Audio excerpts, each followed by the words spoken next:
Hello dear student, welcome back to Bharati coaching classes. आज की class में हम पढ़ेंगे क्लास 7 का विज्ञान चैप्टर नंबर 14 उष्मा। ठीक है, उष्मा। इसमें सही का निशान लगाना पहला प्रश्न में जो सही है। तो पहला में इनमें से क्या उष्मा रोधी है, तो घ नंबर का आंसर होगा प्लास्टिक। नेक्स्ट है एक खाना पकाने का बर्तन काला होता है क्योंकि इसका उत्तर क नंबर में काले पदार्थ अधिक गर्मी अवशोषित करते हैं। ठीक है। नेक्स्ट है लोहे की एक गोली को 50 डिग्री सेल्सियस तक गर्म किया गया, इसे पानी से भरे एक मग में गिरा दिया गया। ठीक है, गिरा दिया गया। पानी का तापमान भी 50 डिग्री सेल्सियस था। उष्मा का प्रवाह यहाँ पे उत्तर होगा इसका ग नंबर में किसी भी दिशा में नहीं होगा। ठीक है। नेक्स्ट है गर्मी स्थानांतरण की निम्नलिखित में किस प्रक्रिया में किसी माध्यम की आवश्यकता नहीं होती, तो इसका उत्तर है विकिरण। ग नंबर में विकिरण। ठीक है। नेक्स्ट है एक स्वस्थ व्यक्ति का औसत तापमान क्या होता है पता कीजिए, तो इसका 37 डिग्री सेल्सियस।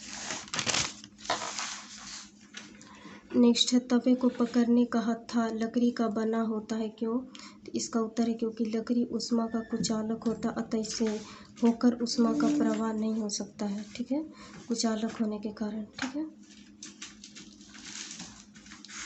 नेक्स्ट है तापमापी में पारों का उपयोग क्यों होता है, तो इसका उत्तर है क्योंकि तापमान बढ़ने से पारे का प्रसार एक समान होता है।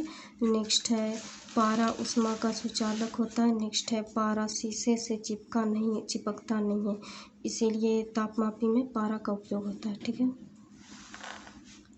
नेक्स्ट है उष्मा चालक और उष्मा रोधी का दो उदाहरण बताना है।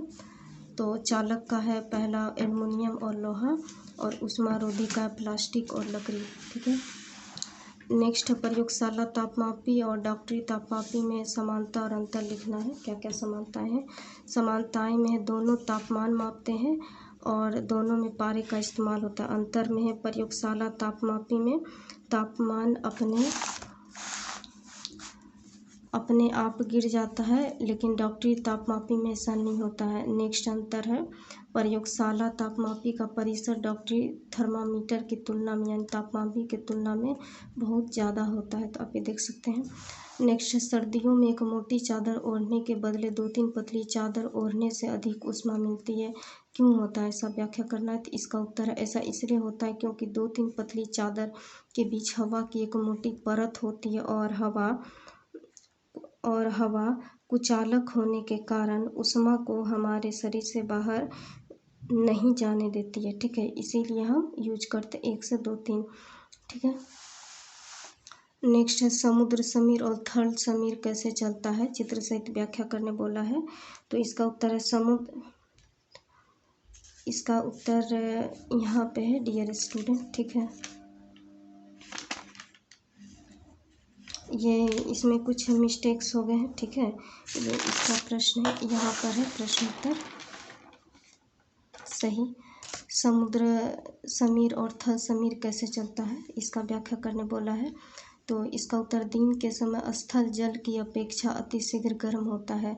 स्थल के ऊपर की वायु गर्म होकर ऊपर उठती है, इसका स्थल लेने के लिए समुद्र की ओर से ठंडी वायु स्थल की ओर बहती है।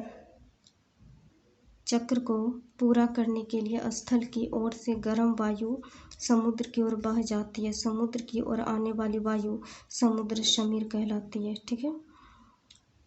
नेक्स्ट है थल समीर में रात्रि के समय यह प्रक्रम ठीक विपरीत हो जाता है। समुद्र का जल स्थल की अपेक्षा धीमी गति से ही ठंडा हो जाता है, इसीलिए स्थल की ओर से ठंडी वायु समुद्र की ओर बहती है, यह थल समीर कहलाती है।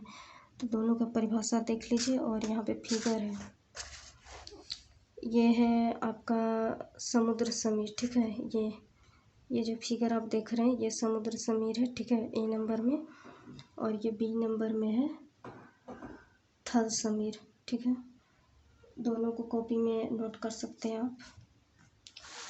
नेक्स्ट है 9 नंबर में, सर्दियों में चिड़िया अपने पंख फुलाकर बैठती है, क्यों बैठी रहती है? तो इसका उत्तर है पंखों के बीच वायु रहती है जो ठंड के लिए कुचालक का कार्य करती है, या शरीर की उष्मा से गर्म हो जाती है परंतु उष्मा को बाहर नहीं देती आने, ठीक है।